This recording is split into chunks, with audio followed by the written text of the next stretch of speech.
Marina Londero, assessora alla cultura del comune di Gemona, si presenta una nuova stagione teatrale al Sociale. Quali le novità principali? Beh, la novità principale sicuramente è che quest'anno l'Ente regionale teatrale proporrà dei nuovi spettacoli, ma degli spettacoli non solo di prosa, ma anche di musica e di danza, essendo riconosciuto dal Ministero come un circuito multidisciplinare. Quest'anno ci saranno appunto due concerti, uno di apertura con il coro di Ruda, con una presentazione della stagione, e ci sarà un concerto di primavera con l'orchestra Mitteleuropa come chiusura della stagione. Un pubblico, quello gemonese, molto affezionato al suo teatro, i numeri degli anni passati lo dimostrano.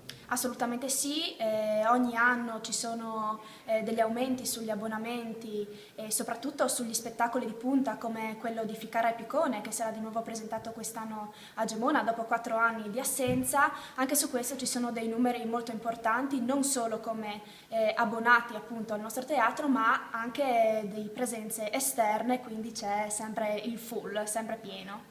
Quali sono invece le collaborazioni con associazioni e anche i pacchetti che avete pensato per questa nuova stagione? Beh, assolutamente, il prezzo per l'abbonamento è rimasto invariato, quindi anche da parte dell'amministrazione comunale di Gemona è stato fatto questo sforzo di tenere i prezzi invariati. Ci sono delle riduzioni come gli scorsi anni per le associazioni, per gli over 65 e gli under 20, il prezzo è invariato e logicamente gli spettacoli, quelli come quello di Ficarra e Picone, ci sarà sicuramente un piccolo aumento, sì.